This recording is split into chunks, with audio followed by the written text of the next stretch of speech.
Between the kids being home and hosting, everything in our house gets used up in summer. With Instacart, I can save money by stocking up on all my favorite summer brands. I save time by getting everything delivered in as fast as an hour. And I save myself a sink full of dirty dishes by stocking up on paper plates for the annual summer cookout. Save more on summer essentials? Spend more time enjoying summer. Add summer to cart. Download the app to get free delivery on your first 3 orders. Offer valid for a limited time. Minimum $10 per order. Additional terms apply.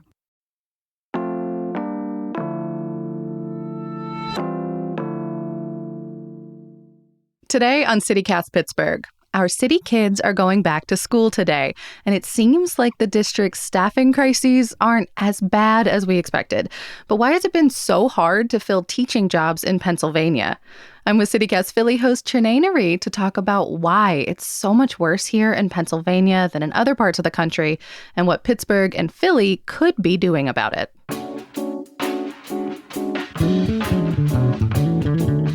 It's Monday, August 28th. I'm Megan Harris, and here's what Pittsburgh is talking about.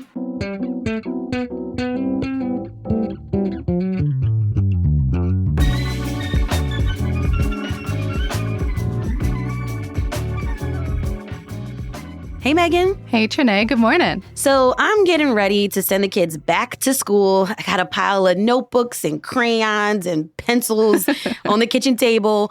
And so are so many other households across the Commonwealth. But, I want to talk about what our children and families will be walking into this school year. Yeah, hopefully another good year for the kiddies. Mm-hmm. But all that learning is really coming at a cost to the educators right now. And we're going to kind of get into that. Okay, so you're going to really be the bearer of bad news today, Megan. Sorry, but we knew this one was going to be tough. And honestly, when you first brought up the idea of talking about all this, I knew I'd go down a wormhole of research. Covering K-12 education was one of my first jobs here in Pennsylvania, and it's something that I've stayed pretty passionate about, especially as a new mama now. So the big problem, last year in Pennsylvania, a record number of teachers, like all teachers, any kind of school, left the profession. And there just aren't enough new teachers here in Pennsylvania to replace all those positions. So this is something we've both been following for a few months now, and it really seems like it's a bleak picture. Yeah, it's really not a happy one. And it's your typical systemic problem. A big, messy backstory, a lot of far-reaching effects. And we won't go too deeply into everything, but hopefully this will give you like a digestible overview of the problem, the causes, the consequences, and a few potential solutions. Okay, so let's start with the problem. According to Penn State Center for Education Evaluation and Policy Analysis, more teachers have left the profession last school year than ever before. What's up with that? That's nearly 10,000 teachers statewide. Those include resignations, retirements, terminations. I think it's important to note it does not track people who left a teaching job for maybe another one in a different state, or those who left for a non-teaching job still in the same industry, like becoming an administrator, for example. But it's still a pretty stark number. In the Pittsburgh area and across the state, really, it varies a lot by district and type of school, right? Because private and religious schools operate under this totally different microscope. Right. So we'll be focusing in more on public and charters and folks that operate in that system. So I was looking at Pittsburgh. HR reps from Pittsburgh Public told the Post-Gazette last week that they were actually feeling pretty good about today. Like there were still a bunch of teaching and substitute spots to fill, but jobs like food service and special education are staffed now. But it took them all summer, Trinae, to do that. Like a bunch of hiring blitzes to get there. Philly Public Schools, though, is a very different story. By county, because that's how they count it, Philadelphia had by far the highest teacher attrition rate at 16.4%. 16.4. So like to compare, Pittsburgh's was 6%. That's the percentage of workforce lost just in a single school year, year over year. And Megan, in July, the School District of Philadelphia actually hosted a job fair. And WHYY reported that they were looking to fill 1,000 vacancies before the new year. Yeah. It's basically, if you need a job, just come to Philly, I feel like. But it's also been reported that there were about 300 teacher vacancies to fill.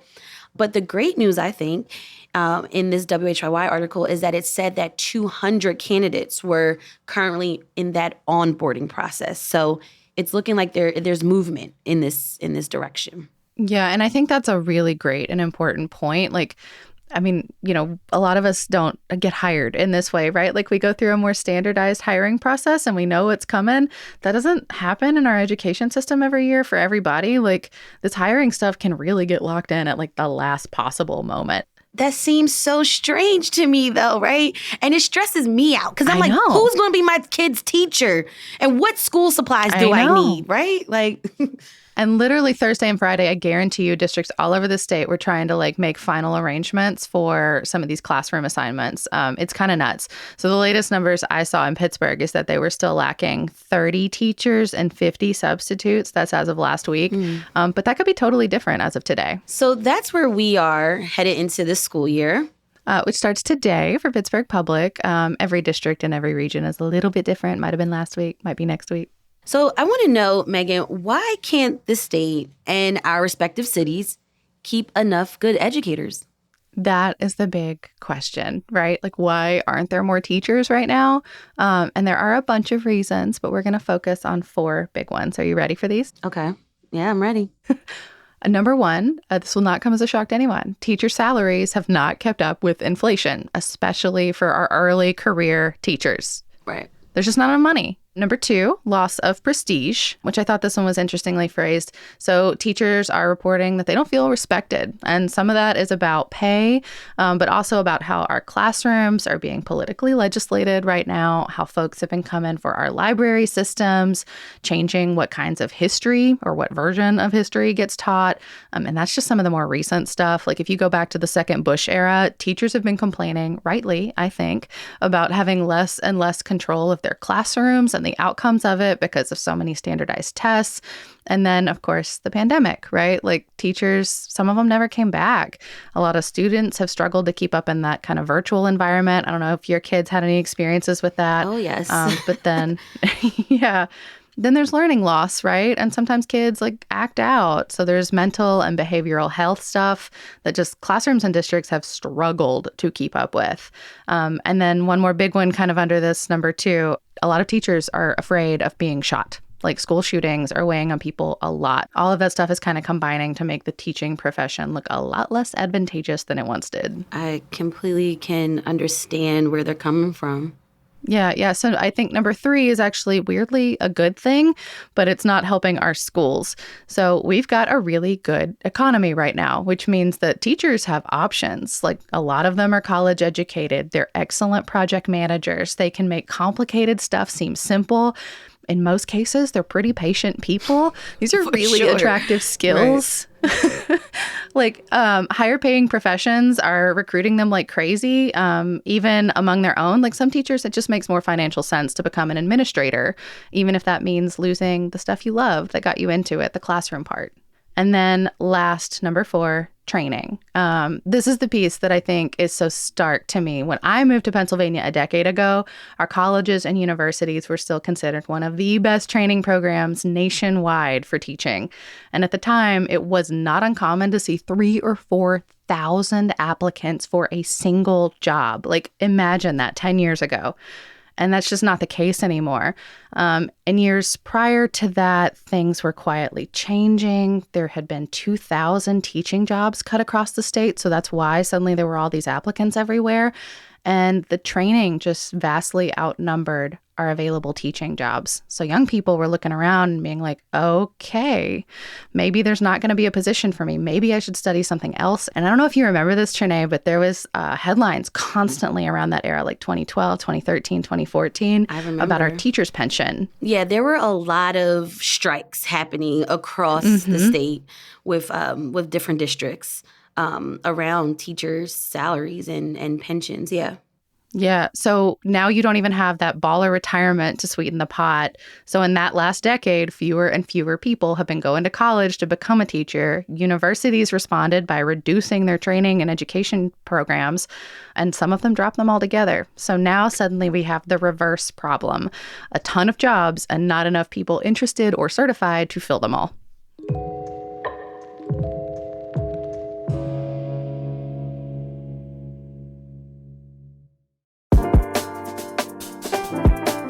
Hey, Pittsburgh, it's Megan. If you're craving a delicious scoop on a hot summer day, get yourself up to Bakery Square. It's the new local home for Jenny's Ice Cream in Pittsburgh. I know, it's sort of sacrilegious here to love an Ohio brand this much. But y'all, I've been a Jenny's stan for years. Their flavors are so creative. The brown butter almond brittle, the brambleberry crisp, the darkish chocolate. They have dairy-free and gluten-free options too, and they'll be dropping new flavors every week now through August 10th. I am so stoked that I can finally get my from-scratch Jenny's Fix right here in Pittsburgh at Target, Whole Foods, even Giant Eagle. Find all their flavors and fun facts at Jenny's, that's JENIS.com. Hey Pittsburgh, did you know we're almost halfway to St. Patrick's Day? The 32nd annual Pittsburgh Irish Festival is taking over the Kerry Blast Furnaces in Swissvale again for 3 days of live music, Irish food and beverages, a huge maker market, kids crafts and games, axe throwing, plus short tours of the historic steelmaking site itself. You can even learn about Gaelic sports with on-site lessons and demos, genealogy, or take a virtual reality tour of the Cliffs of Moher. I've seen the real cliffs, and trust me, it'll be great to skip the whole windbreaker thing. And don't worry about Yin's teams. There's going to be a huge big screen to watch the Pirates and the Steelers games that weekend. It's all happening September 8th, 9th, and 10th. Find tickets and more at pghirishfest.org.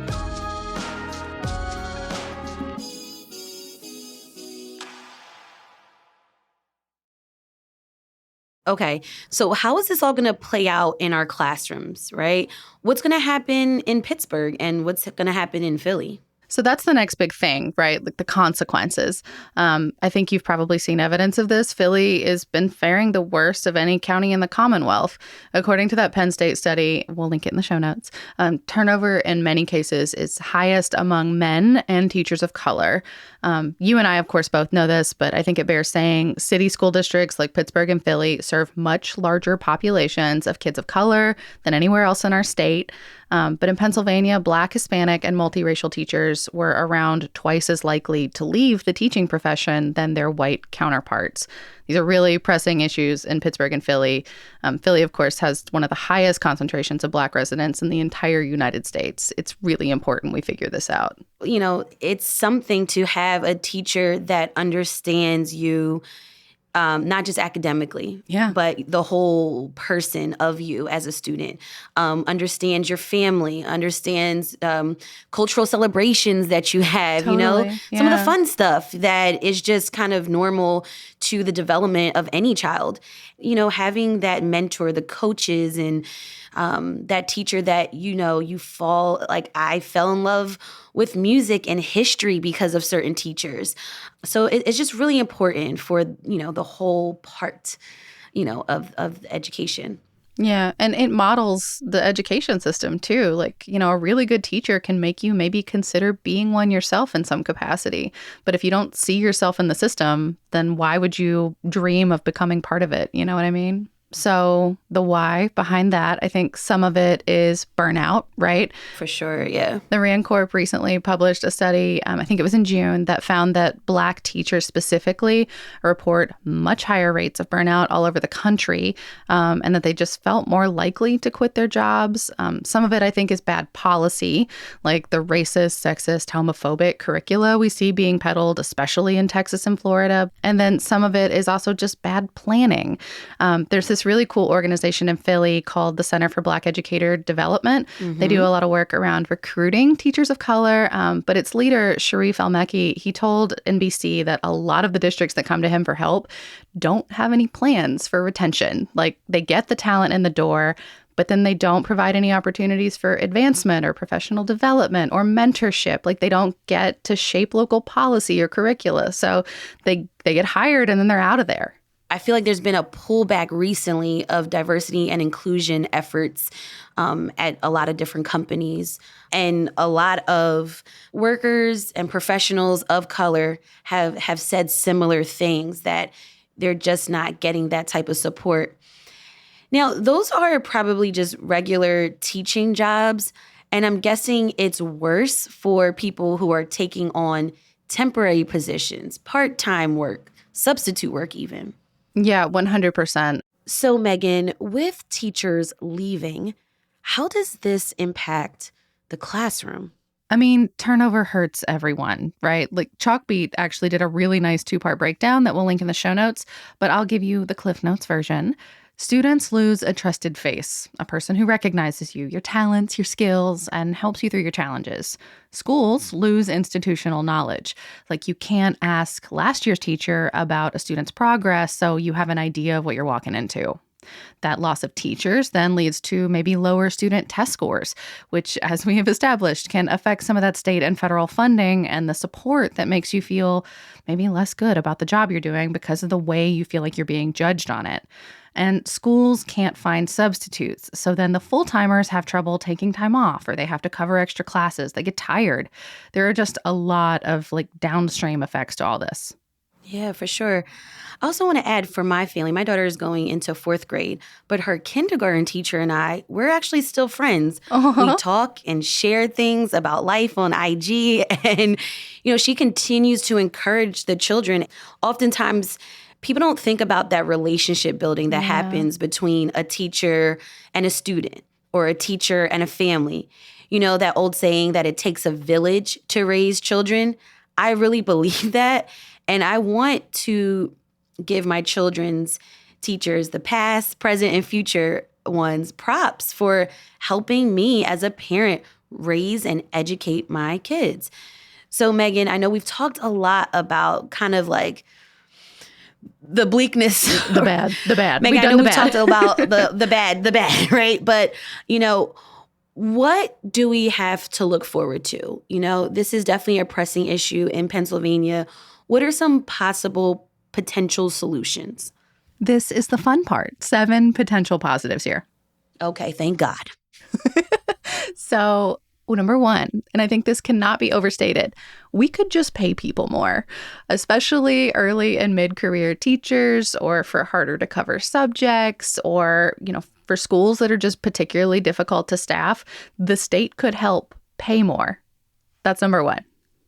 Number 2, I thought this was a fun one. The Learning Policy Institute offered one of the most comprehensive looks in a while at something that I thought was sort of obvious, that the first year is often the hardest for somebody. They're new to the profession. They're new to being talked to and judged by little people all the time in their ear. So we could make teenagers, don't forget the high school teachers. Right. So we could make that first teaching year more like an apprenticeship. So you get a dedicated mentor or someone that works with you within the classroom and is a dedicated resource and help with that retention thing. That first year is often the hardest and some folks just never return. Number 3, we could ask teachers how they're doing, officially, formally, make it a thing to ask people hey, how you doing? A lot of states, not Pennsylvania, but some others, they actually survey teachers about working conditions to try to proactively identify and solve problems. Number 4, give teachers more support, more autonomy on their curriculum, on student discipline. Take a little bit less from the state and give a little bit more to the local districts. Number 5, take intentional and intersectional efforts to recruit, hire, support, and promote teachers of color. And you need literally every one of those steps. You cannot let them slide. And those efforts should really start in college so that we're getting folks into the teacher training programs to feel supported throughout the whole process. Number 6, reduce certification and training barriers. There's a lot of red tape. I don't know how familiar you are with this, to moving states, for example. If you and your family move from West Virginia to Pennsylvania, the teaching requirements could be totally different. So streamlining some of that could help. Some states are beginning to try that. I think there's 7 now that have made it possible to become a teacher through community college, for example, instead of the 4-year route, which is a lot more friendly to working people who need to count their pennies, or, their family requirements mean that they could only attend class at night. You get more mid-career people moving into education when they're already more patient. They maybe already have families of their own. They're better at dealing with children. And number 7, maybe my favorite, maybe a good old-fashioned PR campaign. There's actually a fair number of them happening across the country right now, organizations that are really actively looking for more support. They have commercials during major events. There's one called the 1 Million Teachers of Color campaign, another one called the Campaign for Our Shared Future. They actually launched their own Educator Defense Fund earlier this year, so for like legal support for folks that are coming up against like far-right extremist groups like Moms for Liberty. It's really cool to see like kind of this groundswell of support where our teachers on their own are just being like, we need more help. We need more people that look like us. We need more people with our lived experience. Let's make it happen. If you won't help, we'll do it for ourselves. For sure. Or, maybe we could just all watch Abbott Elementary. I don't know. What do you think, Janae? Does that make you want to be a teacher right now or not? Oh, no, I can't be a teacher. I don't have the patience. Again, kudos to all of the educators from pre-K all the way to college levels. I think specifically about Abbott Elementary, though, I think they have done a phenomenal job of just putting this particular, so many of the issues that we talked about here today on the show, putting that in a comedic way, but it's serious. So shout out to Quinta Brunson, Lisa Ann Walter, and Cheryl Lee Ralph, along with others who not only play characters, but they have really been voices for education since the show. I see them in headlines speaking out about some of the issues that real districts are going through. Yeah. If you're not familiar, Abbott it supposedly takes place in Philadelphia. The first episode, some of the first few minutes, like it's talking about not being able to afford real basics in the classroom, and then it flashes to the Eagle Stadium. Like it is some real talk real fast, and it's also just really funny. Thank you so much, Trinae, for talking to us. I hope you and the kiddos have such a great first day. Thank you. That's all for today here on CityCast Pittsburgh. If you're liking the show, please rate us, leave us a nice review, and make sure you're subscribed to our Hey Pittsburgh newsletter. We'll be back tomorrow morning with more news from around the city. See you soon.